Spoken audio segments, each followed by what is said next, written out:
The Power Trip is a proud member of the Kaiju Ramen Podcast Network. You can find more phenomenal kaiju and tokusatsu content at kaijuramenmedia.com. What's up, everyone? It is JDF, the Green Ranger, and you are listening to The Power Trip. It's morphin' time. Lisa!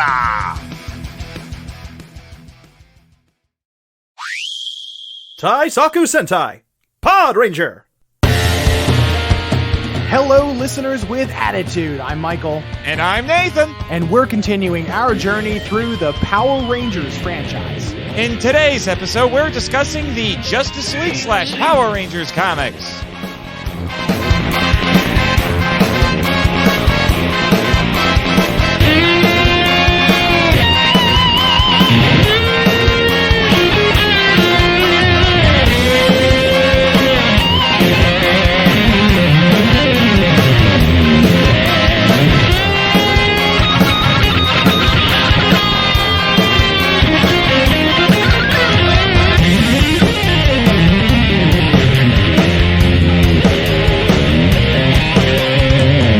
So I really wish that we were giving awards for this, because I already know what's going to get my I can't believe that happened. And it is a big I can't believe that happened. Because it was said by the bot himself. By the bot himself. Yes, quite. Yes, quite. Yes, quite.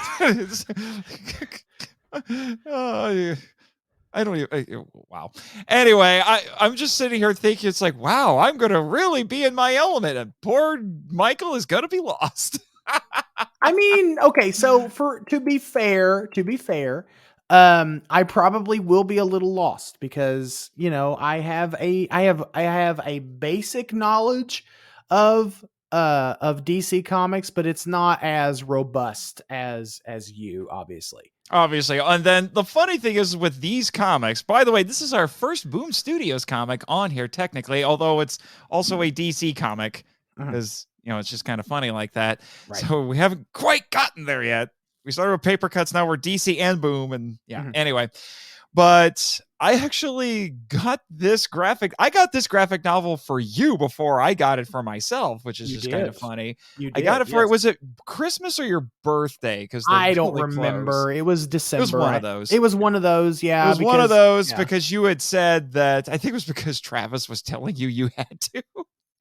you wanted to start reading American comics outside of Power Rangers, and you were... So I thought, okay, fine. I'm going to send him this graphic novel because it's got Power Rangers, but it has the greatest DC heroes in it as well, just to whet your appetite a little bit. And I do remember you did call me up after that. And it's like, so who's Brainiac? And my response was, how much time do you have?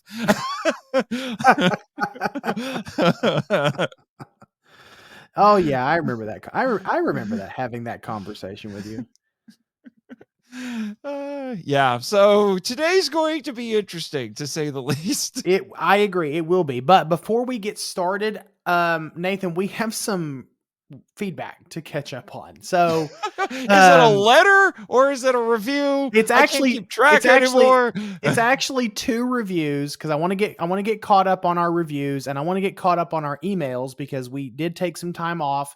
And I messaged you the other day. It's like, you know what's been missing from the podcast? We have been forgetting to read the feedback since we were on break.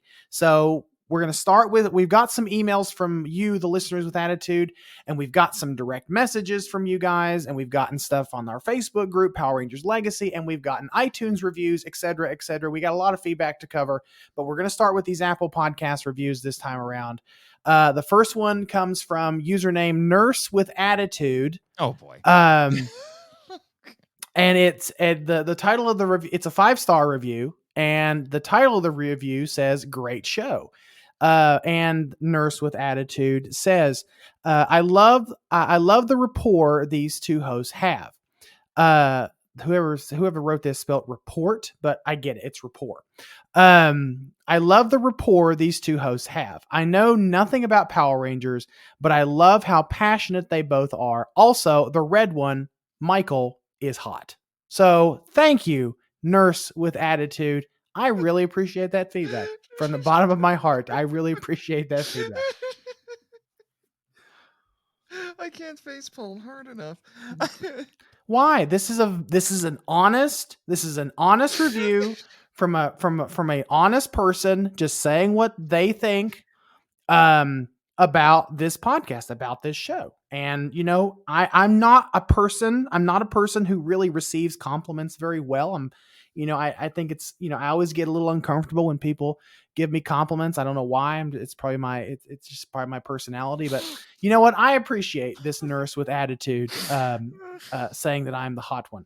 It's not the only time that's ever happened on this podcast, by the way. If I have to bite my tongue any harder, I won't be able to talk. Well, let's not do that because I'm going to need your expertise later on in the show. So the second review is another 5-star review, and this comes from Elijah T13. And So like he's a Terminator 13 or something? I think so. Or it's Elijah Teenager 13 years old. But does he have attitude? No, he's kind of a wet blanket because I know. Is he even old enough to be a teenager with attitude? I don't know. That's a good question. How old do you have to have an iTunes account? Does he even like iTunes? I don't know. These are all like really valid questions that I would direct to this user because I don't know them right offhand. I mean, I know he likes us, but I'm not sure he likes much of anything else. No, that's true. He is a little bit gatekeepery. Anyway, it's a 5-star review. The title of the review is a power-filled podcast for epic Rangerians.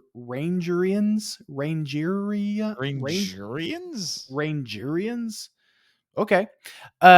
This is Planet Ranger. Planet Ranger isn't a thing. Rangerians. Epic Rangerians. Okay. Anyway, Elijah writes.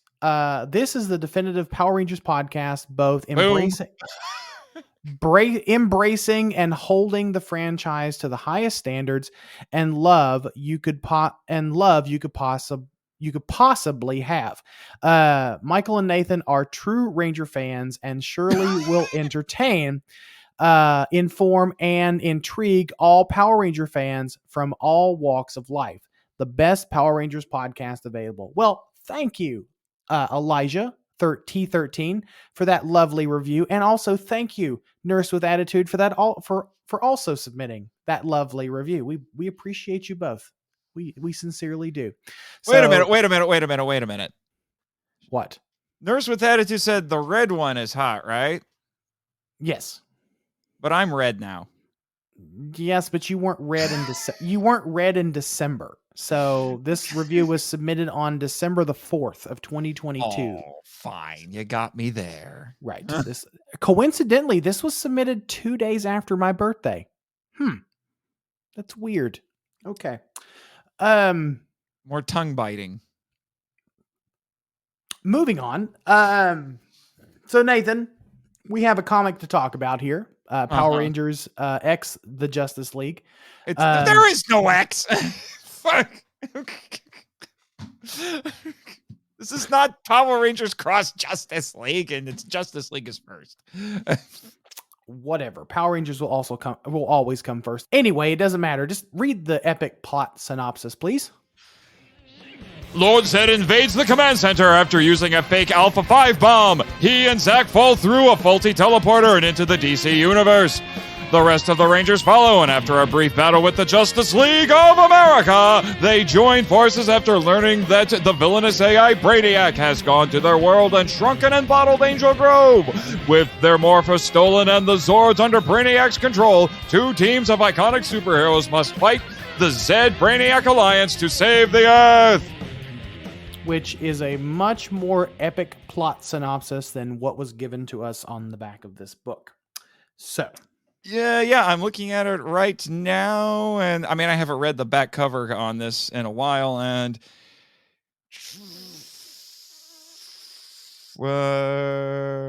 just says, I win. the Justice the I Justice. wasn't going to read it the whole thing. I know that I'm not going to read the whole thing, but something I wanted to point out here: the Justice League have never met heroes like these teenagers. Emphasis on teenagers with attitude before. So you took And it umbrage. starts up with "Watch out, Justice League! It's morphin' time." It's like, we get it, Boom. You handled most of the work on this. Sheesh. You took umbrage with this a little bit. A little bit. I'm like, it's because I'm just like, come on, you don't. I mean, the comic in and of itself, I do think it's harmless. No, I just want to say, I think it gives the slightest bit more credence, I want to say, to the Power Rangers, but not by a whole lot. This actually is a very balanced crossover. No, I believe I believe it's extremely balanced. Like, I was like revisiting this a few months later, almost a year later. I was a little bit surprised how balanced this was. So, just to do some quick housekeeping. Tom Taylor was the writer who's been involved with several. He's done a lot of stuff for DC. He has, yeah. Stephen Bryan was the artist. Was it Byrne? Yeah, Byrne. Not to be confused with John Byrne, who relaunched the Superman comics back in the 80s after Crisis on Infinite Earths, which is a bunch of words that you probably don't understand, I'm guessing. Don't hold it against me. Anyway, Stephen Byrne was the artist and colorist for this project. Darren Bennett was the letterer. Carl Kershill was the collection cover artist. So for this project, and of course, this is a collaboration between Boom Studios and DC Comics. So that's kind of just a really quick overview of who worked on this book. There's a whole team that worked on this book. I'm not going to name them all here. If you want to find that stuff out, you can by either reading this book yourself or just looking it up on. Right. Well, and this book is pretty easy to come by. You can still get it on. No, it's still cheap. I think. Let me see here. Let me do a quick little Amazon search. Yeah. Well, while you do that, I'll run through some more housekeeping here. Sure. So this is a 6-issue crossover miniseries produced by DC Comics and Boom Studios. Although I think Boom probably did most of the work on this. So DC basically outsourced their heroes to Boom for them to play around with for this particular crossover. So basically they loaned their toys to Boom and let them play with them for a while. Right. And it was published from January 11th, 2017 to September 27th, 2017. And I look at that and I think, they must have had to take a little bit longer for some of those issues, because that is definitely not 6 months. And according to an interview with Comics Alliance, Tom Taylor and Stephen Byrne joked that if they had a sequel, they might give the Justice League their own Megazord. Oh, that would be fascinating. And I want to know what it would be. That would be so fascinating. That would be, because this comic, and we'll get there, but this comic does stop on a cliffhanger.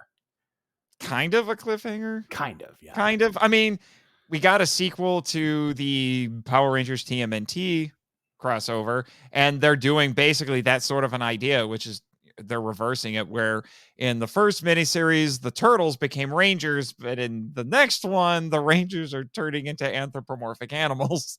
In this case, anthropomorphic dinosaurs. I haven't gotten it yet, but I plan to, and it looks crazy. I've seen some of the images. I've seen some of the still images from the first issue, and it looks nuts. It does look nuts. I have a feeling it's going to be like what a lot of these crazy crossovers tend to be, which is that it'll just be big, silly fun. Which is fine. Although I'm going to come out and just say it right now, even though I do think you and I think we've also gotten requests for this, but I guess at some point we may have to, but I don't know if it'll be on the Power Trip or something else, but I like this more than Godzilla versus Power Rangers. Okay. Well,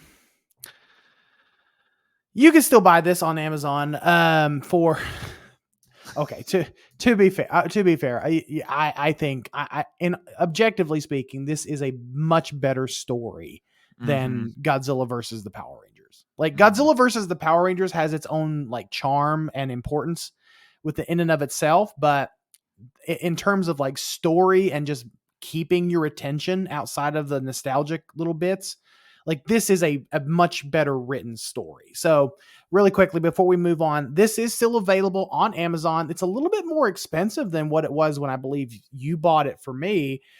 You can buy it on Comixology and Kindle for $12.99, which I believe was the price for the paperback when you bought it. What's Amazon quoting right now?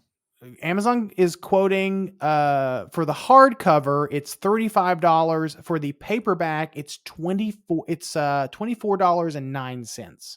That is a little more expensive than what I spent, from what I can remember. I think I got it for about the paperback for about 20, I want to say. Yeah. So you can still buy this. You can buy it used for like anywhere between $7 to $11. I have actually seen this comic in local bookstores like Books A Million, Barnes and Noble, and comic shops. So it's still... actually the price has gone up if that's the case, because the cover price I'm looking at right now on my copy is $16.99. So yeah. Oh yeah, this has gone up since you got it for me. So yeah, I know it's gone up. The hardback I know is more expensive because I think that was. Let me double check here. I think that's limited edition. It is. It says limited edition here. Right. On the thing. It doesn't tell me what the hardback cover is. Yeah, limited edition hardcover. It doesn't tell me what the hardcover looks like. It probably doesn't look any different than what the soft cover looks like, which it was fine. I didn't plan on buying it. Wow, they put the limited edition hardcover out basically 3 months after the series wrapped up, but they didn't put the paperback out for a year. Dang. November in 2018. That's crazy. It is crazy. Anyway, so long story. So just to be more succinct here, this is still available. It's not hard to find. If you don't own this, I actually recommend you buy this comic and read it for yourselves, but we're going to talk about it here. So hopefully that's a good primer for you or to pique your interest. If you haven't read this comic and you don't want to be spoiled, I suggest you buy the comic and then come back to this episode because we will be talking spoilers. So for sure, just FYI. For sure. So we have two teams of heroes in this. Now, keep in mind, the Ranger team in here, this is the Boom Studios version of the original Mighty Morphin team. That's not the ones from the show, which you can tell because this does use the Boom Studios character design. So so in their civilian forms, because the Ranger suits are still look like they always have, right? But the actual character designs, they're updated slightly, so they're still the characters, but they don't look like the actors necessarily. They look much younger. They always look much younger in the Boom Studios comics, which gets called attention to in this book by the Justice League. A little bit, but they are funny. Still teens. Yeah. But there's a joke about that. It's like, how old do you have to be to get your giant dinosaur robot license? I mean, yeah. Oh yeah. When they go, Barry. when they go to get the Hadron Collider, it's like, aren't you 12? Talking about Billy. That sounds like a conversation we had with one of our reviewers this week, but anyway, so we have the Mighty Morphin team. So we have Jason, Zach, Billy, Trini, Kimberly, and Tommy.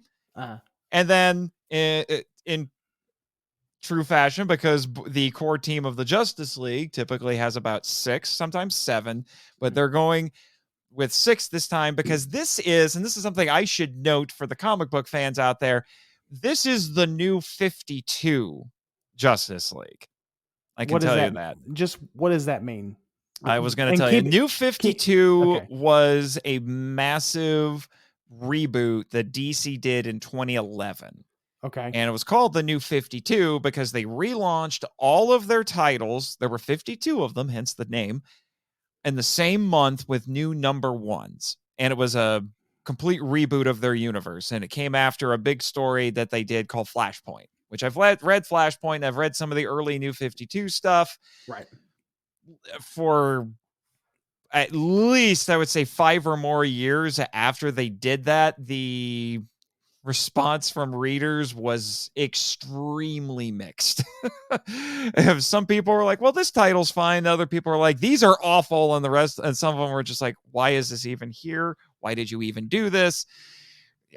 And DC has been trying to they tried to course correct, I think, with a different story a little bit later, but they haven't really committed to it, and they've continued to make other stupid decisions, but that's a discussion for another day. I can tell you that it is the New 52 version, because when they relaunched Justice League #1, which was the first of those titles that they published, it had this team. So because Cyborg was not in the Justice League until the New 52. He was a Teen Titan, which was a different team. And I can also tell you it's a New 52 team because I recognize the costumes. These are New 52 costumes for our Justice Leaguers. And we've got Superman, Batman, Wonder Woman, The Flash, specifically Barry Allen, because there's been a couple different Flashes over the years. And we have Green Lantern besides, this is everybody besides Cyborg, and it's Jon Stewart, not the guy who did The Daily Show. This is a different Jon Stewart. He has an H. And I know that it is Jon Stewart because Jon Stewart is a black man. And, so that's when we've had multiple Green Lanterns from Earth in DC Comics, the most famous one being Hal Jordan, but it's not Hal Jordan here. And I think they did that because I do think Hal Jordan was in the New 52. Yeah, he was in the New 52 relaunch, but Jon Stewart was in the Justice League animated series. So I think that's why they went with him for this. Yeah. Now, I will say that the fan reception to this, at least from some of the reviews that I've seen online, has been overwhelmingly positive. Most people have enjoyed this. The only negative comment, with the consensus being it's a fun crossover between two very nostalgic properties. But I did find one star comment that just says, and I'm bringing it up because I disagree with this, but it just says the DC characters are nerfed, which in Zoomer speak means made ineffective or weak. I don't believe personally that they've been made out to be weak. I just feel like that there was a lot more balance given to the Rangers and the Justice League to get them to kind of bring them both on an even playing field. Does that make sense? Yeah, because I would disagree with that because I do think that the DC characters are very well represented here. Come on, it's Superman. Superman's as powerful as the story needs him to be, basically. Exactly. Because Superman is just kind of ridiculous at his peak, and whatever on that one. So I'm not worried about it.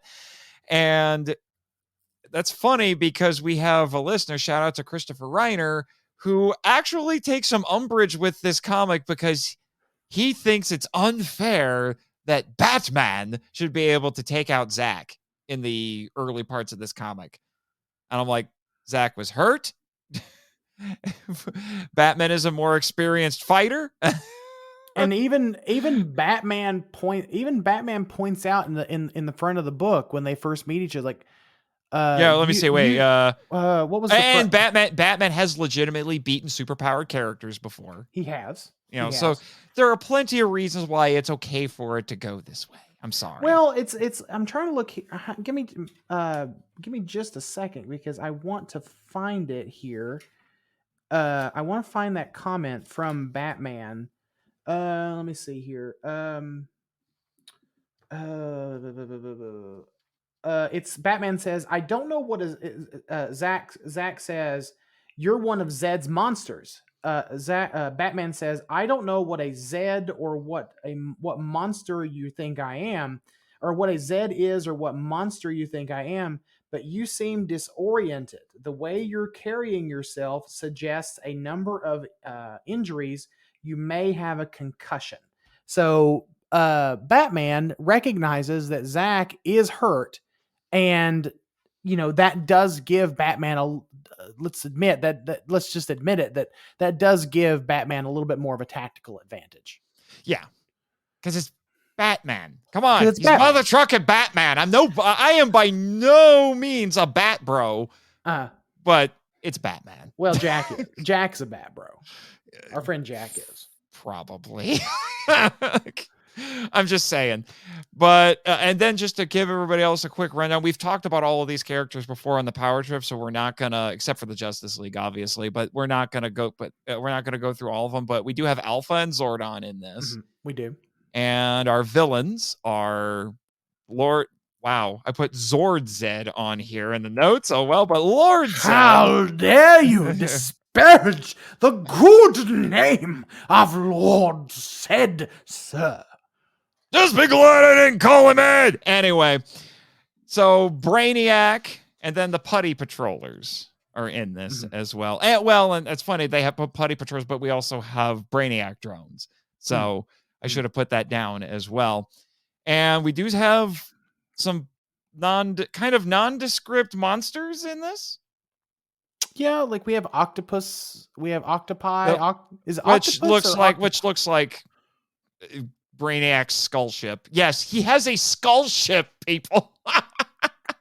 That's why, honestly, there's so much stuff in this that I'm like, this is so perfect for both of these franchises. Brainiac flies around in a spaceship that looks like a skull. Okay, so I have to ask, who did it better, Master Vile or Brainiac? Brainiac. So, Nate, I do have a quick question. As someone who's not like deep into the DC lore, like outside of our core DC Justice League team members that we've already talked about, like I've noticed, like I recognize, say, Aquaman, but who are the other? But who are the others? The original blonde Aquaman, right? Arthur But who Curry. are the others? Who are the others on this one particular page that has Aquaman on it? Mm-hmm. Yeah, the top left panel that is Green Arrow and Black Canary. Okay. Ooh, okay. And then with Aquaman, the woman behind him, the redhead, that is his wife, Mira. Okay. And then over on the top right corner, those are a pair of Teen Titans. That is Beast Boy and Starfire. Okay. And then in the middle panel there, that is Shazam! AKA Captain okay, so Marvel. I take that back. I recognize Shazam and Aquaman, but that's it. Yeah, and then a couple pages over when they're showing the montage of different characters fighting against some of the skull squid monsters. I see Supergirl. That's Supergirl, right? Sporting her red mini skirt. She's had a lot of different costumes over the years. And then if you look down at the bottom, that's Batgirl, Barbara Gordon on her motorcycle. I thought you can't see him very well, but in the corner there, I thought that was Impulse. It's not Impulse. It's actually Kid Flash. That's Wally West. Okay. The new 52 Wally West. Okay. And then the girl flying around, that's Hawk Girl. Okay. Shaira. And then I can't remember her name offhand. That's a girl Green Lantern because the Green Lantern Corps has multiple members. I don't remember her name, unfortunately, but she's a Hispanic girl. Okay. Okay. So I wish I could remember her name. Chris Cook is yelling at his his phone right now because he would know. He's a big fan of that character. Right. And then I'm trying to think. There was a few other ones that I noticed flipping through. Trying to see. If you go a few pages over, when you have all the green, when you have Green Arrow and Green Lantern and the Dragon Zord, a few others, you'll see Nightwing. Okay. And let me see, are there any others? I think that's all of them. The Ranger Wiki actually has the full list of everybody. Did I get everybody? I think so. Who's the yes, one? I did. Yes, I did. I got everybody. Who did you say was the one? Who was the woman in the fishnet stockings? Jessica Cruz. That's who it was. That was the Green Lantern whose name I couldn't remember. Jessica Cruz. Okay, but who did you say the girl was in the fishnet stockings? The Black Canary. Okay, the platinum blonde. Yeah, Black Canary. Okay, interesting. Because I've never seen that character before. Depending on which era of the comics that you look at, she is in a relationship with Green Arrow. Interesting. Okay. They're typically in a relationship. Right. So I do think that's everybody. I recognized everyone in this comic, you know, the core people, except for some of the more obscure DC characters outside of like Aquaman and Shazam. Right. And then you know how later on the Rangers get a bunch of equipment and armor Yeah. from the Javelin I was gonna armory? I was gonna ask you, like, what is the significance of that? Yeah.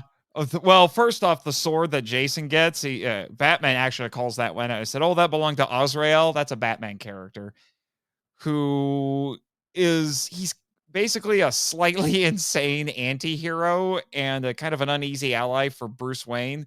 He actually, there was a storyline called Nightfall with a K, where Bruce had his back broken by Bane. This is when Bane showed up, and he needed someone to be Batman while he was recovering, and he made Azrael Batman, and that was a mistake because he's kind of unhinged.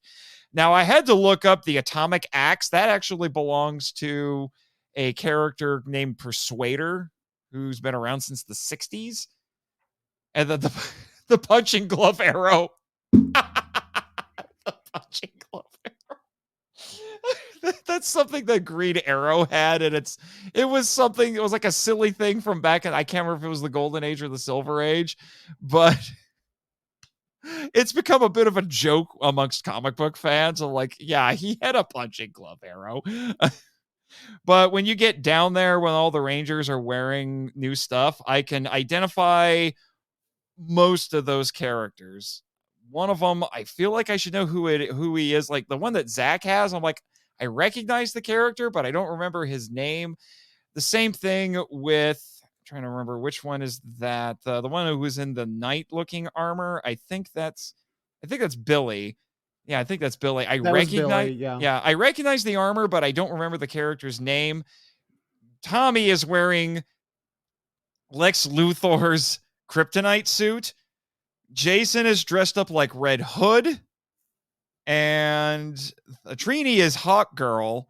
And Kimberly is Katana. Okay. I was just Katana curious. was in the first Suicide Squad movie. Okay. That's where a lot of people might know her. Red Hood is the second Robin resurrected as a villain / anti-hero. Although the name originally belonged to a completely different character who may or may not have been the Joker. Like I said, it starts getting complicated. There's baggage with these things. Sorry. Right. There's just a lot going on in this book. There's a lot of stuff going on. Like right. It's just like Brainiac. There's a lot I could tell you about Brainiac. Well, although when we first open up this book, we get thrown into a scene where Angel Grove is gone, and you don't know. It's in media res. When I first read it, and even when I read it again for this, I was like, wait, did I miss something? Was there something before this? No, it's a bit of a flashback, or a flash forward, I guess you could say, because then it goes and then it catches you up to what's happening. So it's just a shocking way to start things off. Yeah, because it goes from that to 36 hours prior or 36 hours before. The thing that's kind of interesting is this actually establishes how big Angel Grove is. Population 376,000. I actually looked that up, and that means, at least in the Boom Studios universe, it's about the size of Cleveland. This is not Los Angeles. Los Angeles has a population in the millions. Right. So, and then you think that Angel Grove is destroyed, and then you find out later, oh, no. That's Brainiac doing his classic shtick. That goes all the way back to when he first showed up in the 50s. So let's talk a little bit here about the story. So like we just mentioned, like the story starts with Angel Grove is gone. You don't know what's happened to it. and Zach essentially Zach is blaming himself for what happened, but we don't know exactly what happened. All we know is he had a fight with his parents, and when we get a flash forward 36 hours later, he's late.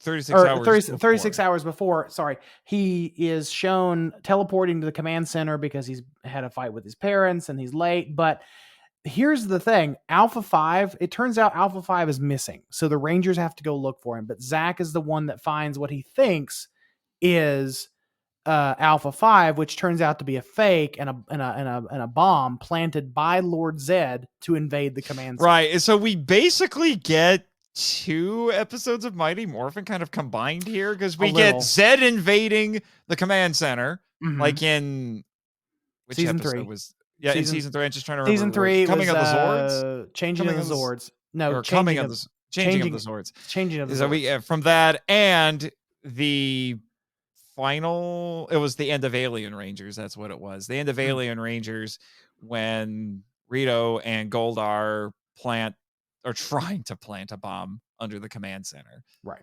That's how I looked at it. Right. It is clever. You know, an alpha bomb. It is. It is, and it ramps up the drama pretty well because it does subvert your expectations a little bit. Because when Zach finally, gets Alpha 5 back to the command center, it looks like Alpha, it sounds like Alpha with the I. And then Zach says, I'm no robot expert, but he's never melted before, and all these bits should be on the other side. And then that's when Zordon realizes, oh crap, it's a bomb. Yep. So. Yep. It looks like an alpha and it talks like an alpha, but it doesn't behave like an alpha. But here's the thing. Because alphas don't explode. So Alpha, the reason why Alpha has been kidnapped is because Alpha was out doing some reconnaissance, and I'm assuming Zed was just waiting there, waiting for the opportunity, and he kidnapped Alpha. Mm-hmm.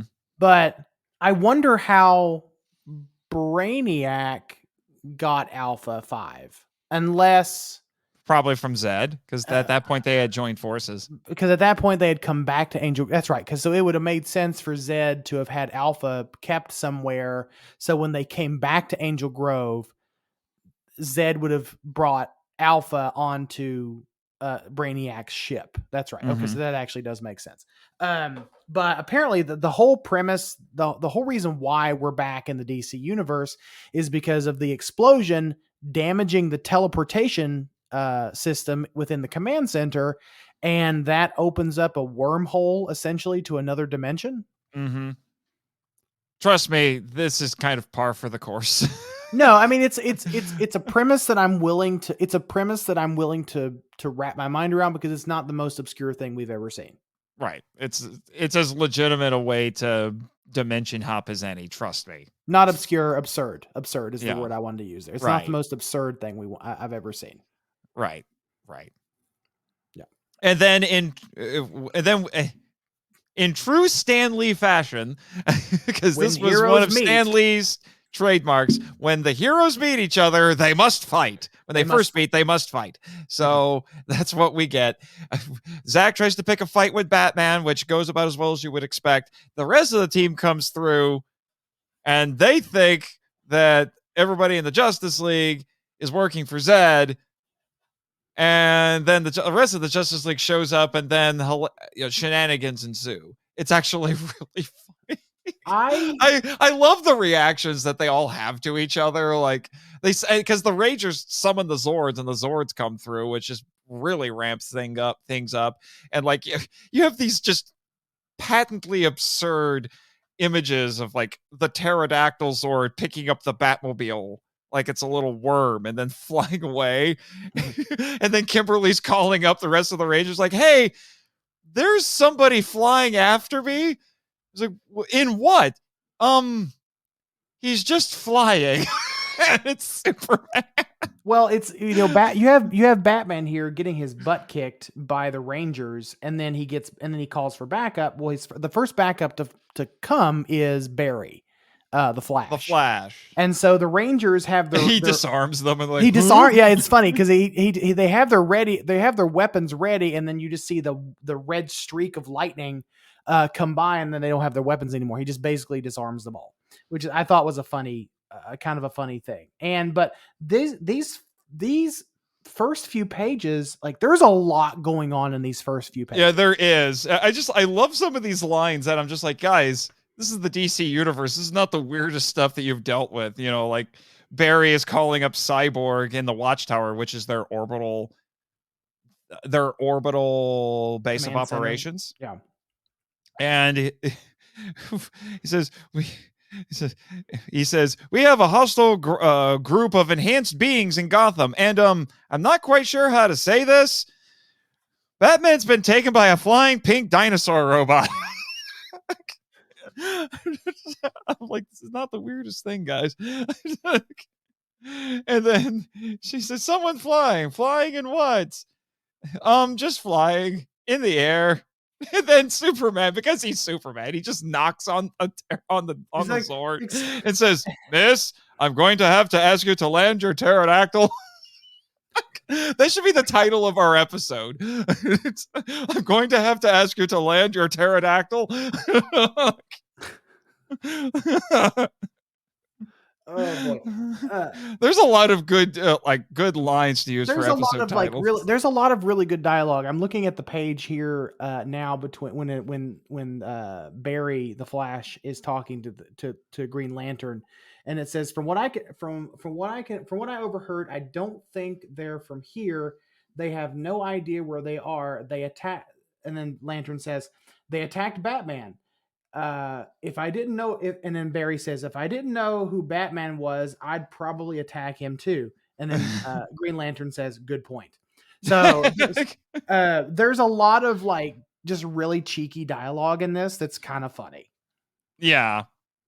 And things just keep ramping up, and then finally Superman and Kimberly just show up. It's like, hey guys, stop it. One of the coolest moments in this book was when Jason is in the Tyrannosaurus Dinozord, and the Flash just runs straight into the dinosaur, runs straight into the T-Rex and tackles Jason out of it. Yeah, I mean, that's a fun looking panel. Yeah, it is. And this is something I do want to point out that I do appreciate about this. Mm-hmm. This comic does not tell you stuff about the characters. It shows you. Mm-hmm. And so, yes, we get to have the just purely nerdgasmic battle at the beginning here in true Stanley comic book fashion, but it also showcases what all of these characters can do.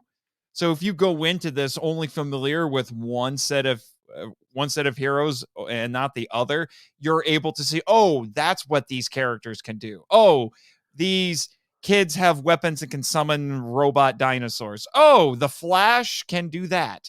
Mm-hmm. We don't get all the details spelled out for us with like little dossiers in text boxes or something. Because I've read comics that did that. Yeah. That just feel the need to just spell everything out for you, like. Or you could just do what they do and just show us doing that. But yeah, one of the things the Flash can do is he can vibrate his molecules so much that he can actually phase through solid objects. Mm-hmm. That's why he's able to run through the wall, tackle the Red Ranger, tackle Jason, and then if he touches somebody, he can do the same thing to them. He can make them phase through solid objects by making contact with them. So... But it shows you this. Jason, stop. Jason, stop fighting. These aren't the bad guys. Kimberly, what if you're wrong? I'm not. Trust me. I just had a pretty intense conversation. And then the panel is Kimberly tied up by Wonder Woman's lasso. Her lasso of truth. I wish they had actually explained that a little bit. Because you could read that as Wonder Woman intimidated her enough to cooperate, but no, it's the lasso. That's anyone in her lasso tells the truth. That's how I read it, though. I read that Kim was intimidated enough that she just called Jason. Like No. that's how I read it. No, it's anyone caught in Wonder Woman's lasso tells the truth. So that's a moment where okay, you could have spelled that out a little bit. So I have to ask you, since we are talking about a crossover here, and sometimes when there's crossovers, things get muddy and lore gets muddy and all that stuff. Some not all the time, but sometimes. So from my perspective, I think that this comic honors the Power Rangers legacy and the Power Rangers characters pretty darn well, because these are the Boom characters. Like the Boom has done such a fantastic job up to this point of when this book was produced with the Power Rangers franchise, and they've really honored the legacy of those characters. How do you think that this book does with DC characters, like having as much knowledge as you do about the Justice League? They treat the DC characters very well here. I will say that I do think the Rangers get a little bit more of a personal touch in this with the stuff with Zach's parents, because there's a really emotional scene where he tries to talk to his parents right before they get shrunk into the Bottle City. And he's talking about fighting with his parents. The stakes are for the Rangers. It's their city that's being threatened by Brainiac. Yeah, we have the montage at the beginning where Brainiac and Zed do attack several cities across the world in the DC universe, but it's ultimately about saving Angel Grove. Right. So that is the main focus of this. But I will say the DC characters get, I would argue, most of the epic moments in this, even if they don't get the personal moments as much as the Rangers do. So, they're the ones who are doing ridiculous things like moving a super collider, a Hadron super collider to where they need it to be so they can use it.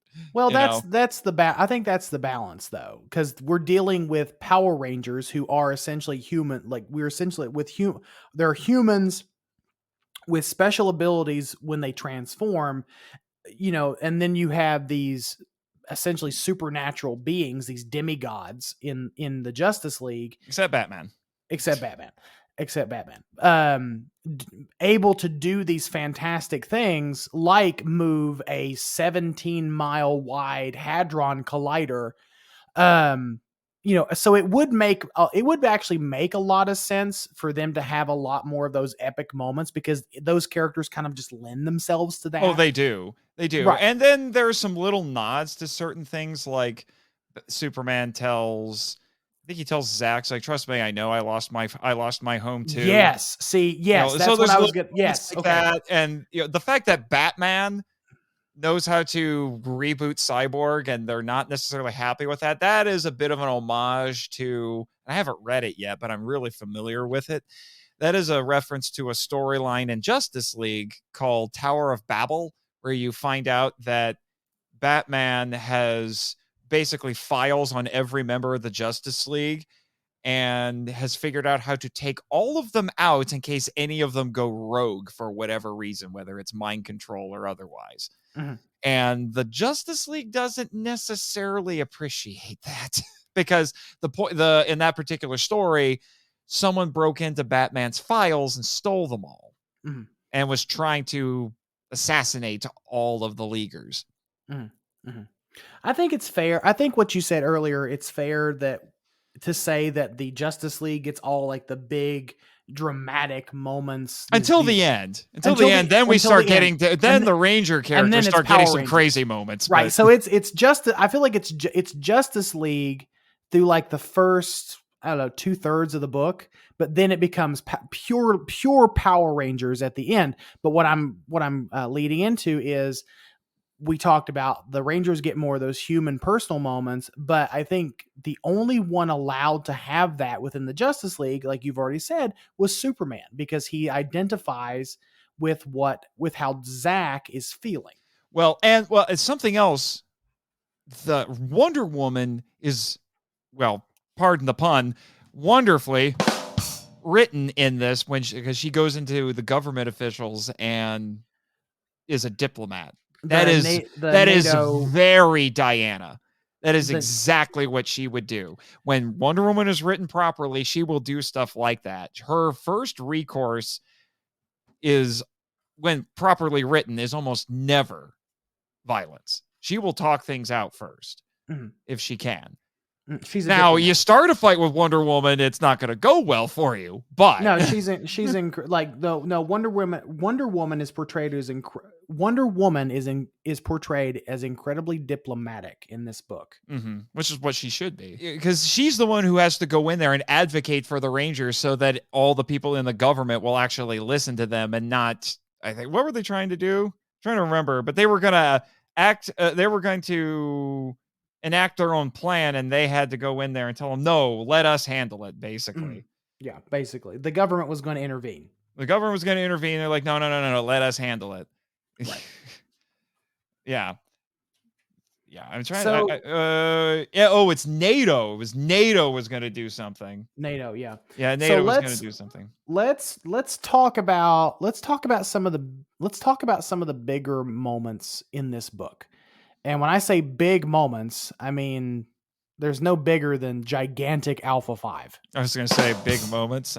Yeah, that was I had forgotten about that, and then when I got you want to talk about somebody who really gets to shine in this? It's freaking Alpha. It's Alpha. Like Alpha finally gets a proper. I mean, I'm sure he's gotten that in other comics too, but he gets a proper character. He gets proper character development in this, and it's fantastic. Yeah, he gets to give a wonderful speech, and then he gets one of the Z bombs and just uses it on himself, and then proceeds to beat up a kaiju. And I'm just like, I didn't know he could do this. My favorite. Yeah, no. Seriously, like my favorite. I'm trying to find it.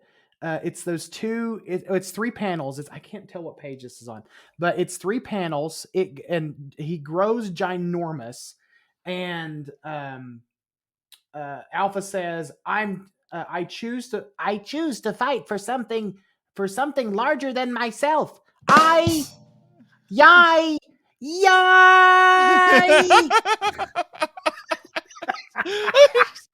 That's my best Alpha impression. This is one of those moments where I'm just like, I wasn't expecting that, but it makes total sense. This right here, I feel like is some of the best things that Boom Studios does. They look at all the stuff that is available to them in Power Rangers, and they're like, what's a weird combination that no one's tried yet? And one of them is Giant Alpha. I didn't know he could fight. When did he get some combat training? I'm just saying. Take this for Alpha's magical Christmas.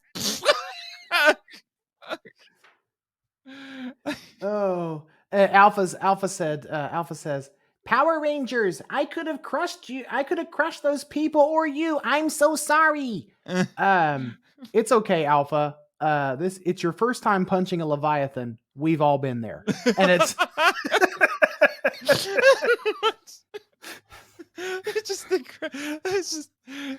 that's when you know that they're just having fun with this. Oh yeah, this is having pure, so much fun with this. This is pure fun. This is pure fun. And I love the fact that Alpha gets like so much character growth in this, and he has such a I don't know how to explain this, but I like it when you can have when a comic or when a TV show or a movie like shows our villains interacting in a almost likable kind of way, but then like in a very like Brainiac is very like pragmatic and reasonable. So maybe this is not the right analogy that I'm drawing, but so I'll skip that. I'll skip forward and just say that I love the speech. I love the conversation between Brainiac and Alpha. Oh yeah. I wrote down one of the lines from that speech, but really the whole speech is gold. So there's a little conversation here between Brainiac and Alpha 5, and he says, Alpha 5, I am glad Lord Zed gave you to me before destroying you. I will enjoy studying you. I've not had the chance to interact with another binary creature who has achieved sentience. What are you doing?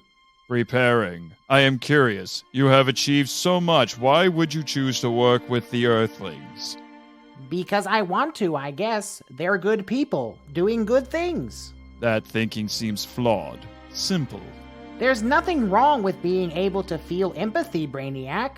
Only machines can't feel. You said you destroy planets and put cities in bottles? I consume their knowledge. It becomes mine alone. I learn. And then what? Because all of that sounds selfish, and thinking only of yourself isn't sentience. And then we cut after that to some big splash pages here of our heroes fighting the villains. And I'm assuming this is kind of like voiceover. Like, yes, like in my head, I'm hearing Alpha's voice over some of this action. That's exactly what it is. Mm-hmm. It says, and knowing you're not alone, standing with others, having others who stand with you, thinking of something beyond yourself. It just keeps going on this montage of scenes with all the heroes doing stuff. Mm-hmm.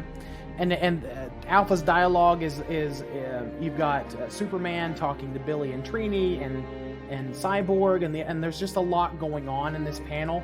Not panel, it's multiple panels and pages. There's multiple panels and things going on. Basically, this is a conversation where Superman says he'll be the distraction, or he'll go in and get the power coins. Alpha 5 continues. You only gain a snapshot. You lose everything they could have been. If you bottle lives, you're denying them a future, which is a really good line, by the way. If you destroy their world, you won't gain their knowledge. You only gain a snapshot.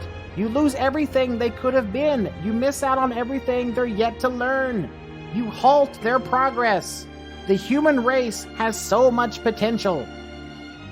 And then it cuts to another panel of Brainiac getting stabbed. And Alpha 5 concludes with, and they have many surprises to come. Like a sword in your back. So I hope the listeners with Attitude enjoyed that. Yeah, that was spontaneous, by the way. That reading of those panels. So I hope you enjoyed that. But I think, Carl, if you ever want to adapt this comic, call us. But I think my favorite line of this whole thing, and I'm just gonna read this straight. To destroy an entire planet and its people, Brainiac, is to destroy all the knowledge they're yet to discover. And for a 12th level intelligence, that seems pretty stupid. Maybe that could be the episode title. For a 12th level intelligence, that seems pretty stupid. 12th level. The name of the episode is now, I will decree it, 12th level stupidity. I don't know. Miss, I'm going to have to ask you to land your pterodactyl. Is still pretty. That's a pretty long title, though. I got to think about the YouTube, because this gets published to YouTube, and YouTube limits you on how long your titles can be. We'll think of something. Anyway, so Alpha. So the main point that we're trying to drive home here is that Alpha 5, who is this little robot who gets some good development within the show, and we've seen Alpha 5 develop within the comics.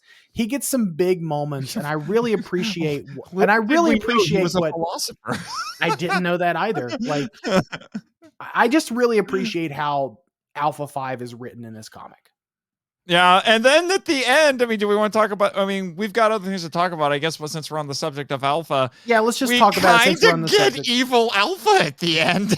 Yeah, it's shoot, what is it? We have a bit of a cliffhanger because the thing you got to know. I need to mention this for those of you who don't know who Brainiac is. Brainiac is an alien artificial intelligence, and his shtick. Well, that's how he is now. I think he was originally an alien. Then in other incarnations, he was an artificial intelligence. And now in the newer comics, in the last probably 20, 30 years, they've melded the two because that's what DC do. Right. And his shtick has been he collects knowledge on a planet. Like, he just learns all of their knowledge and then he destroys the planet to make the knowledge more valuable. Mm-hmm. And in some cases, he will select a city on that planet and he will miniaturize it into a bottle, and then he will keep it in a collection. which is what we see in here. And he most famously in DC Comics did that to a Kryptonian city called Kandor, which has been a key component of Superman lore for decades. His thing is that he can infiltrate mechanical and computerized systems. He does it to Cyborg at one point, which requires the reboot. Yeah, twice. Although the second time was so they could take advantage of it and spread a virus through him, through his system. Clever. He took over the Zords, which that's horrifying. Very. And I love how they have the little three triangle dots on all of them at points. I especially love it when they did it to the Dragon Zord, because they actually used the little lights on his chest.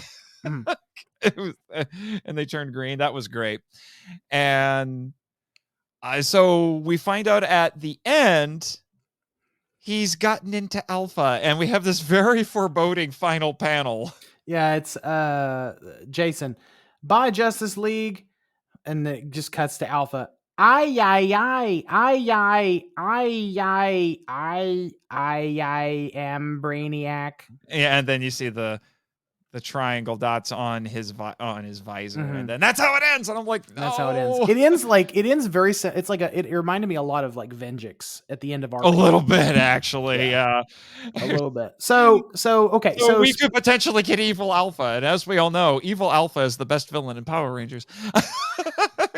So one more thing I want to talk about really quickly before we move on to our villains, because I do want to spend some time on those, on our villains. Like this one, I'm looking at this panel here. Like the battle is done. They have restored Angel Grove back to its original state, and enters Bulk and Skull. Bulk and Skull, as you would expect, is very intimidated by Bruce Wayne. And what was really funny about that interaction, it's on the second panel. Bruce Wayne orders a strawberry milkshake. Zach points out that he's smiling. Barry says, yeah, he does a pretty good human impression when he's not in the bat suit. And then Bruce Wayne offers to pay. But the most interesting part of this panel, at least I thought, is Zach tells Bruce that he can't pay because that's never been one of their presidents. And I'm assuming this is Lex Luthor. That is Lex Luthor. That made the DC fan in me smile when I saw that. That did happen. Lex Luthor became president. And some would think that, and some would tell you that DC Comics predicted the future. But 20 years ahead of time.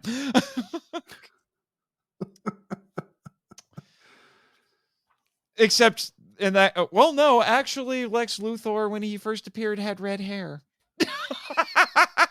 Oh boy, we're not going there. Yeah, we're not going there. I'm just saying. We're not going there. I'm just saying. But that was, that's a fascinating turn that's a fascinating chapter in the history of DC Comics. It was sickeningly brilliant on Luthor's part. So let's talk about our villains. I want to ask you. Speaking of Lex Luthor. Speaking of Lex Luthor, let's talk about our villains. How do you, as a DC fan, think that Brainiac? How well do you think Brainiac was handled in this comic? Oh, this is classic Brainiac. This is such classic Brainiac.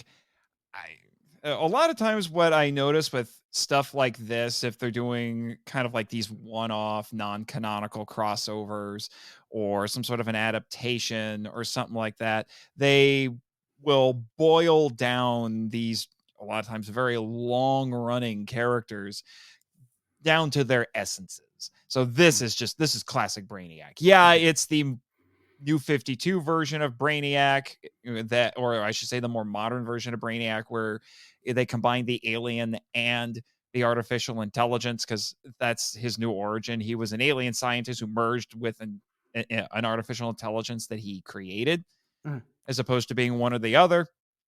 And he's going around doing what he classically does. He collects cities and knowledge and then destroys the planet to make his collection more valuable.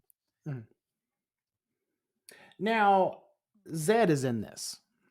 Lord Zed is the Power Rangers villain that's represented in this. And this is classic Lord Zed. Like Lord Zed has some nice lines. There's a line at the beginning where Zach is concussed. Let me find it here. Have the basic sense to lie down and writhe in pain. That's it. Yeah. That's it. I think isn't there more to it? It's like there's a little bit more to it, but that's the punchline right there. And then he reminds him that we don't have time for glitter. Right.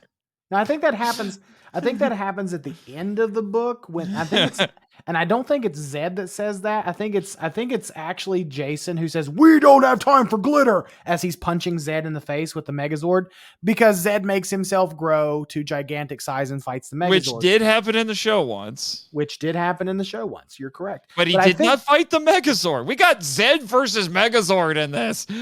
Right. So, but I think the most sinister thing that this version of Zed, this Zed did, was they find Angel Grove and they restore Angel Grove, but they're also looking for the command center. The Rangers realize that the command center is nowhere to be found in that glass container. Turns out, though, Zed has the command center in a separate container strapped around his neck. He's wearing the command center as a necklace. Yes. And there is a Zed, you fiend. You fiend. Oh man, let me find it here. Let me find it. Jason looks at the container with Angel Grove in it, and and Jason's the one that realizes, oh, the command center isn't here. Zordon isn't here then. And then Barry says, then where is he? And we find out that that the command center is in a separate glass container. A separate bottle. A separate bottle, and this is Zed talking to Zordon. Are you watching, Zordon? Can you see? Can you see from your tiny prison? Can you see your world? Because Brainiac and I are going to break it now, using the tools you provided. So this is a really sinister, sadistic way of just rubbing it in Zordon's face. Oh yeah. Like this is great. You know, as someone who appreciates good villainry, this is fantastic. So then you get the images of Zed growing big and all the things, and you get like Zed versus the Megazord. Yeah. How do you feel about how they beat him? You know, I mean, I have seen worse plot conveniences, but this does feel a little trumped. A little because it's oh god, what is it? Say, "Oh, you're not used to being huge and having arms the size of buildings, are you?" Yeah. Yes. Like, so it's basically implying that Zed can't move very fast because he's not used to being large, which I feel like is But then how the heck can Alpha do it? I just Right. I know it just feels really plot conveniency. So, and then I'm assuming this is Jason talking. Here's the thing about being a giant, Zed. There's nowhere to hide. And basically they take Zed's head and pound it and do a knee strike on Zed. And you see the Megazord preparing to use the power sword, and then Zed hits the ground with his staff, knocking the Megazord back, but at the same time growing to human size. Shrinking. Shrinking to human size. And then here's the part that was like a little bit like, oh, like it's kind of like one of those doink moments. And it's Kim. She's not even using her bow. That's Green Arrow's bow right there. And I just don't know how I feel about it. I don't know how I feel about it. So basically, Kim takes the boxing glove arrow and hits Zed in the face with it, and then she says, "Okay, that was pretty much the most satisfying thing ever. And all we see is Zed laying on the ground. I'm assuming preparing to be captured. So if by preparing to be captured, you mean lying on the ground unconscious. basically. So I don't know. That's It made me laugh. okay. So to be fair, it did make me laugh as well. They had me up until that point. I almost would have rather them just write that he shrunk and got away. But it pays off the punching glove arrow. I mean, it does, but it's like, that's like it. Come on, it's Chekhov's punching glove arrow. Yes, I just coined that phrase. I know, but it injects like a little level of silliness that this comic really hasn't tapped into a whole lot. And Have you been reading this comic? This comic is pretty absurd. It is absurd, but this is not like I said, this Giant is kind of alpha. It's one of those like doink moments. Like the emperor of evil is defeated by a boxing glove arrow. Come on. I don't know. I have a slight problem with that, but I'm willing to go along with it because, like you said, and you're right, this comic is absurd. Just have some fun, okay? It's all right, funny. fine. I'm trying not to be a curmudgeon like our friend Too Elijah. late. So Nathan, overall, I really like this comic, and we do have a little bit of thematics to talk about, but overall, I really like this comic. I think I've enjoyed what I've read. Right. Oh, we should point out that during the series of kaiju attacks on around the world to split up all of our teams, who, by the way, they pair up with some very, I think, like some perfect partnering there. Mm-hmm. Superman and Jason, and Billy and Cyborg, Tommy and Green Lantern, Zach and Batman, all of that. That was great. Of course, one of the cities that gets hit by a kaiju is Tokyo. Yeah. Because why wouldn't it be? Why not? Because kaiju only show up in Japan, as we all know now. Yes, according to Shin Ultraman. But right. There's been a surprising amount of Shin Ultraman love in our Facebook group, which made me happy. Made me happy too. Anyway, so let's discuss. So for these Ranger comics, we do try to do some thematics. So Nathan, we came up with the theme of unity for this. You kind of thought regret for a little bit, but it doesn't really. It doesn't go the whole way through. Like, I thought it was going to be regret, mainly just based on like the story being so focused on Zach and him, basically being the one that got caught up in this time warp first after being late and after having the fight with his parents, and he's like really focused on, I never got to see my parents again, yada yada yada. And there's that nice little interaction between him and Superman. Like, I thought maybe it was regret, but yeah, overall I agree with you. It's unity. Mm-hmm. Because this is two teams of very different heroes coming together because two of their villains are joining forces. So there's even unity on the villains front too. There's never a point where either one of our villains are actually plotting against the other. Right. This alliance seems pretty firm, even though the villains are very different too. Brainiac is much colder and more calculating and more pragmatic. Zed is over the top, but they agree on the same thing. It's like, oh, we want to destroy the Earth because Brainiac wants to do it to collect knowledge. Zed wants to do it, well, evil for evil's sake. Because of evil and ego. Yeah, basically. And you'll notice, and I mean, I was cracking jokes about it a little bit, this Stan Lee trope of the heroes have to fight each other. Initially, it's because it's fun. It's nerdtastic fun. But it's also because, obviously, these characters are not going to really understand each other. And even then, they're surprised by each other. The Justice League is like, I can't believe they're this young. Because when they lose their morphers, they're like, oh, my gosh, you're kids. They're children, yeah. You're teenagers. Wow. Which I'm a little surprised that they would react that way because, well, the Teen Titans and they've had teenage sidekicks, a lot of them. Wonder Woman has, Batman has. If you want to count Supergirl, Superman has.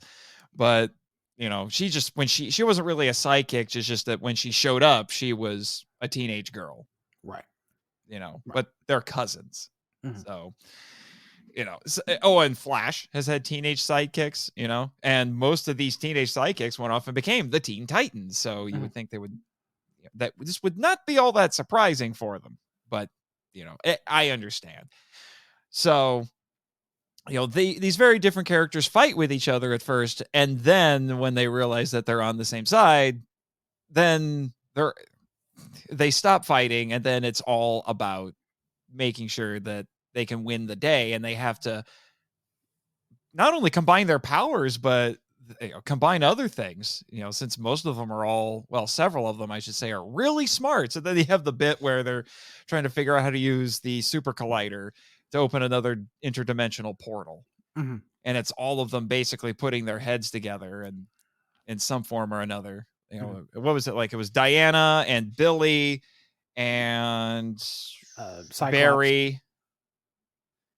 And there's a whole speech about this is how it's going to work, because such and such. Oh, and the only reason they get in is because Superman basically calls it a favor. Yeah. Flash is a scientist. This is Superman talking. He says Flash is a scientist and the absolute authority at things moving at these speeds. Green Lantern is an architect with a power ring. He can construct anything. Billy here, he's one of the greatest scientific minds of another world. But he's 12. Anything you can think of, Cyborg can instantly calculate and test. He's a living supercomputer. Wonder Woman has the wisdom of Athena. Batman is Batman. That made me snicker. And then, they have Superman, carry the thing because he's Superman. And the only reason they're able to get an anchor to go to the other world is, guess what? It's that almighty dragon dagger. So it really takes all of them as a team to pull this off. And it can be hard to put two teams together like that, especially after a huge misunderstanding. Well, do you think these teams complement each other? I think they do. Do you think they complement each other? I think they do. Yeah. Okay. Yeah, because the Rangers are just in awe of them. They're like, man, you could do things we could never even think about doing. Right. But then again, the league is impressed with them too, because they're like, look at what they're doing. I think these kids. I think a sub theme for this too is trust. Mm-hmm.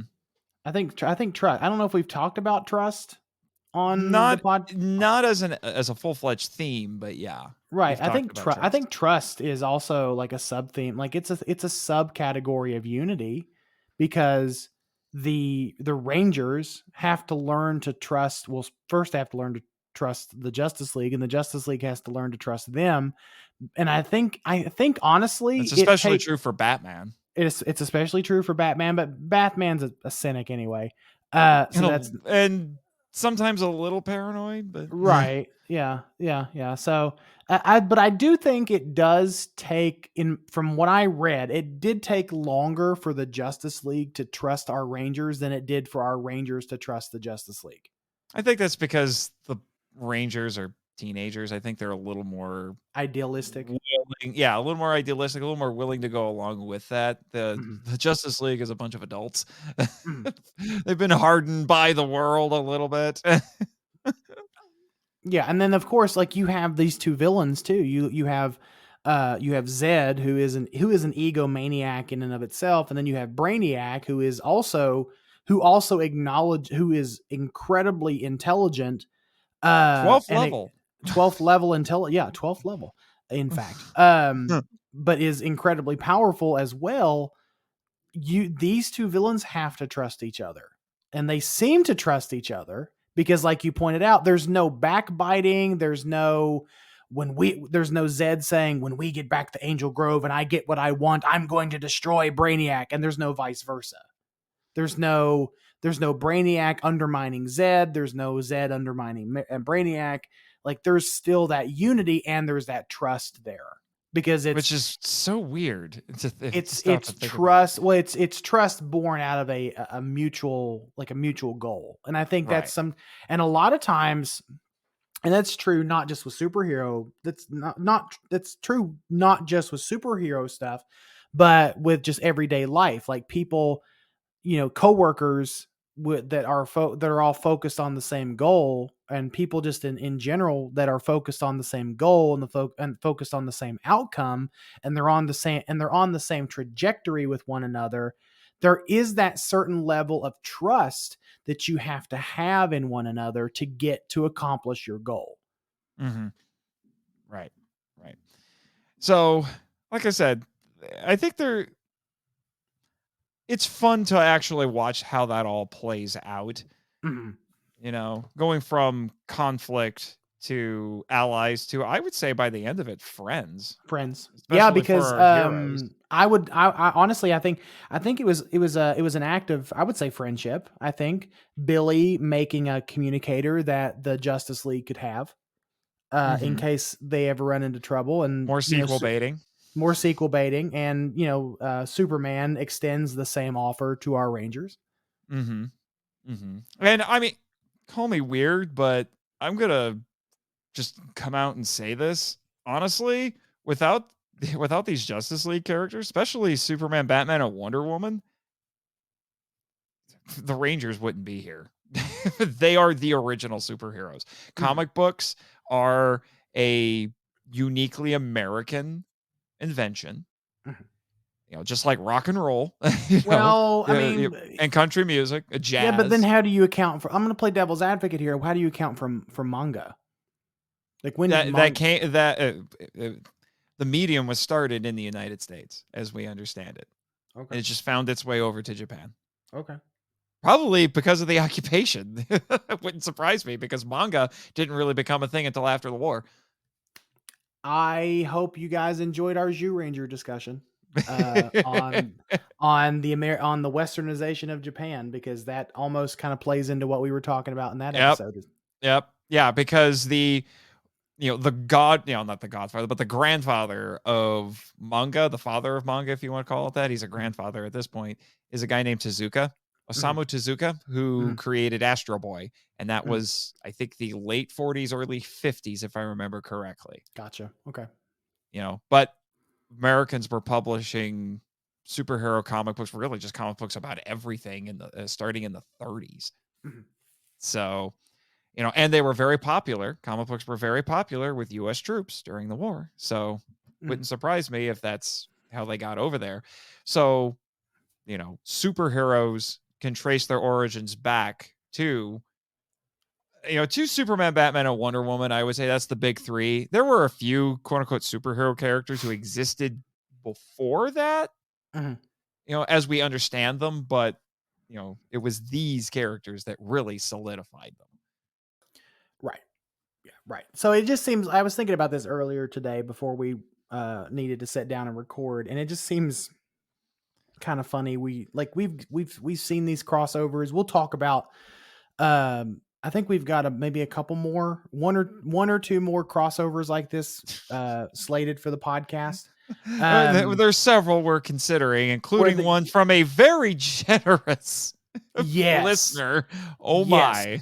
So I want to go ahead and mention them on the show now. So we did have a very generous listener with attitude donate to us Power Rangers Turbo versus Beetleborgs Metallics, which is another crossover, which was apparently, I learned, is a pretty rare comic to come by. Yeah, we had some listeners describe it as a grail. Yeah. Okay. So but so thank you. At the time of this recording, we just received it in the mail. So thank you, Zachary Vanover, for doing that for us. We deeply appreciate. You really that. didn't have to do that. No, absolutely not. No. We very very much appreciate that. Let's just say after we got it, we're like, you know what? I think we're gonna have to rethink our comic book coverage because he sent this to us. And that was the deal. I wasn't gonna ask somebody, or I wasn't gonna, accept an offer like that without, at least covering it, because I feel like that's the right thing to do. Right. But it looks like I skimmed through it a little bit yesterday, and it looks like a lot of fun. I'm going to have to brush up on my Beetleborgs to, I guess, fully understand what the heck is going on. But I am looking forward to it. So we do have a couple of crossovers planned. I know we plan on doing Godzilla versus the Power Rangers at some point. I don't know what that's going to look like. That's probably just going to have to be just that might be a mega level crossover with a bunch of our friends. Yeah, I think that might be a live stream crossover. Maybe. You know what? Maybe that can be what we do for the 30th anniversary, like actual Power Ranger Day. We'll just get a bunch of our friends together and just talk about this comic. Maybe. Thinking out loud live on the Power Trip. It's an option. Back to what I was going to say. I was thinking about this earlier today, and Power Rangers and the Justice League. The Justice League being a very American property. It's a very American thing. The Justice League, Superman, Batman, etc. Mm-hmm. And then you've got Power Rangers, which is also a pretty American pop culture thing, but it also has deep roots in Japan. And this crossover just feels kind of funny and really entertaining and weird and all the things at the same time because of that. Right. Although, you want to hear what honestly I think would be my dream? Well, not dream. Well, maybe one of several dream crossovers with Power Rangers, but it would just be hilarious to do it. What's that? Mighty Morphin Power Rangers and Shoe Ranger. Oh God. Boom could do it. I think Boom could do it. I don't know what they would do else. I don't know. If nothing else, it would be funny. You're not wrong. It would be hilarious. And it would like they just beat up and like, why are you dressed the same as us? And then they summon all of their mecha and they're like, why is your Zord alive? Right. It would be great. And then the Shoe Ranger's like, why do you take orders from a guy in a tube? Why do you take orders from a quirky old man? Why do you take orders from a quirky old man in a tube? So, I mean, that would be fun. But Daijujin would probably get angry at the Megazord. It's like, who is this pretender? Who is this empty shell? So, Nathan, before we wrap up here, what are your final thoughts on this comic book? I think it's pretty fun. As someone who is a fan of both of these franchises, this actually is pretty impressive, I have to say. This actually takes advantage of elements from both of these universes and what these characters have to offer, and does some interesting things with it. That's the fun of these. It's not necessarily the plot, it's the fact that these characters are coming together and doing stuff. That's what makes it interesting, which is really what, outside of just getting a truly amazing story in these crossovers, that's really what I want. I want to see these creators take advantage of what both of these properties have to offer, as opposed to just making it silly and gimmicky like a lot of these crossovers tend to be. Now, I agree with all of that. And I will tack on and say that I was pleased with this comic because, like we mentioned earlier in the episode, I think this comic, I think this graphic novel honors the legacy of both properties and both teams really well. There was nothing in this book that made me sit back and think, well, Zach wouldn't say that, or Kimberly wouldn't act like that. No, this feels like a really proper crossover, regardless of how ridiculous and silly it is. I really think that the team behind this did a great job of honoring both of these properties. Right. Especially Mr. Stanley Art Germ Lau with his variant cover for issue 1. I'm like, I want that poster. Oh, which one are you talking That's about? the one of Wonder Woman and Kim. Oh, yeah. I'm like, I want that. Yeah.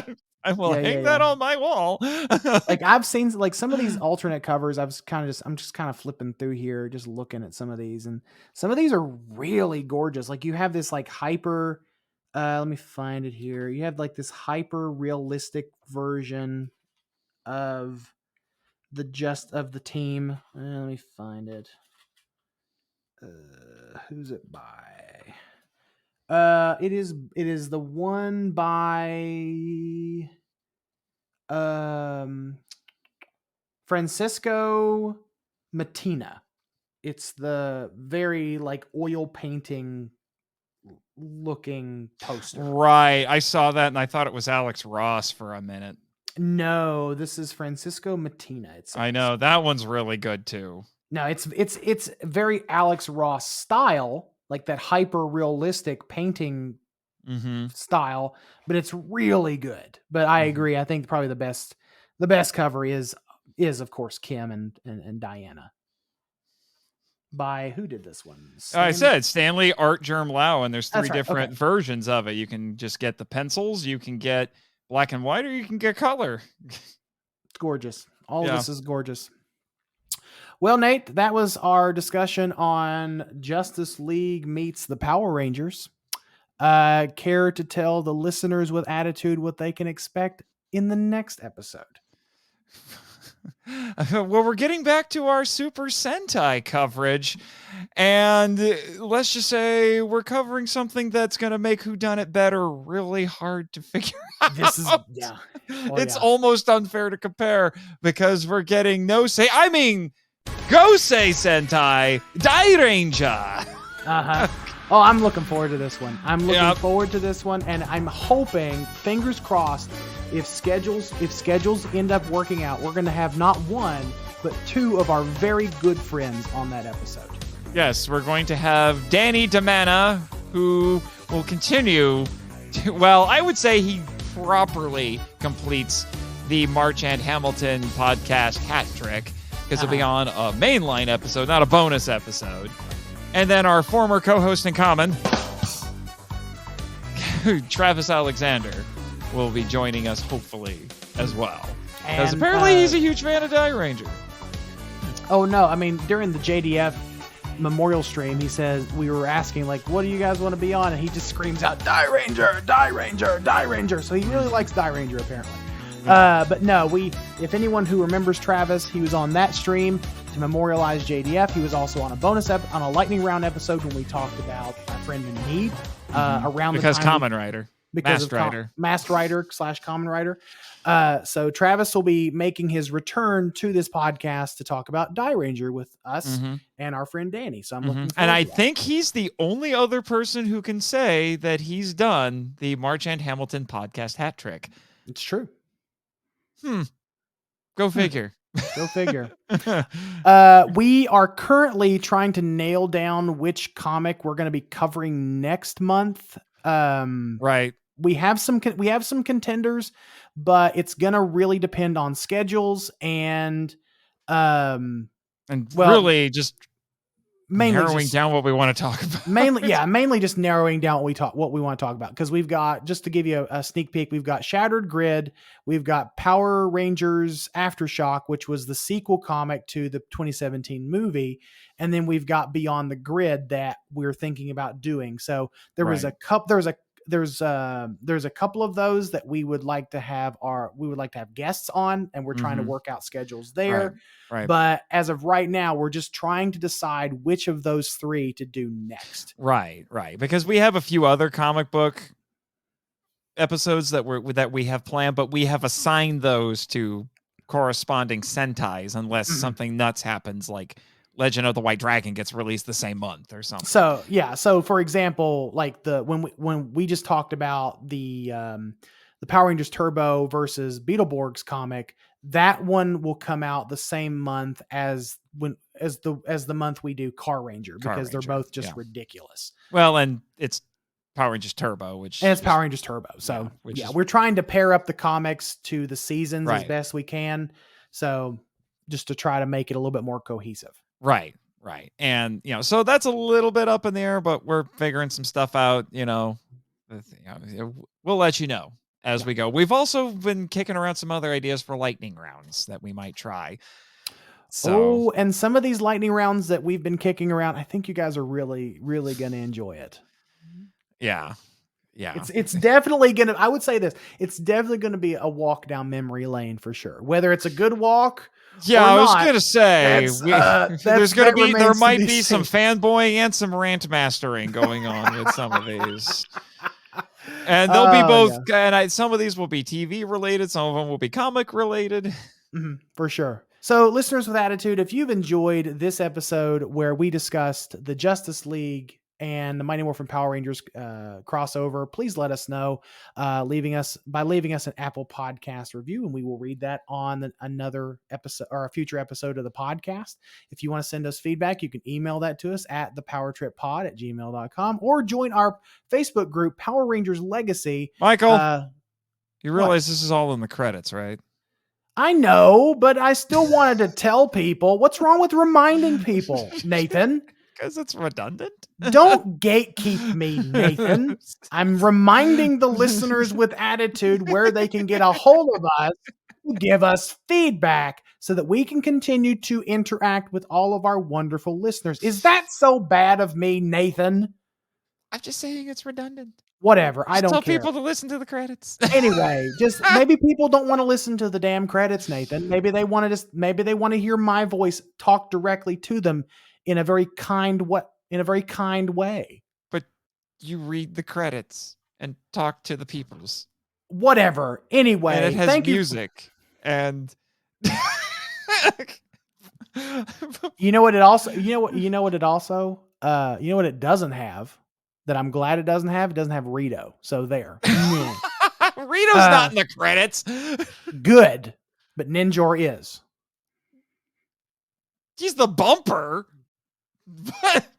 Why are we fighting about this? I don't know. I don't even know if this is going to make it to the main episode. It may just end up being B-roll. I don't know. I was intending it to be B-roll when I interrupted you. Anyway, don't we have a power blessing? We have a power blessing. We do have a power blessing that we have to do. And with that, listeners with attitude, may you always know how to land your pterodactyl Zord. And may you like your face. You use it for all sorts of things. And may the power protect you. Thank you for listening to The Power Trip, a podcast produced and hosted by Michael Hamilton and Nathan Marchand. If you'd like to send us feedback, email us at powertrippod@gmail.com. Follow us on Twitter, where our handle is @thepowertrippod, and join our official Facebook group, Power Rangers Legacy. Subscribe to us on Apple Podcasts, Spotify, YouTube, and other great podcatchers. The podcast logo was designed by Rebecca Hudgens. Follow her on Instagram at super_R_illustrations. Our theme song was created by JP Gant. Follow him on Twitter at HomebrewedSD. We also use tracks from Super Sentai Complete Works 30th Anniversary album. All film and audio clips belong to their respective copyright holders, and no infringement is intended or implied. The Power Trip has no association with Toei Company Limited, Saban Entertainment, or Hasbro. Please rate and review us on Apple Podcasts, Spotify, or Podchaser to spread the word about the show. And until next time, see ya!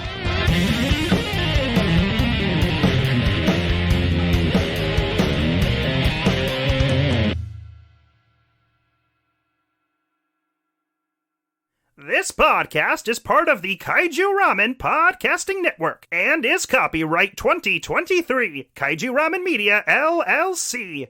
Ha ha!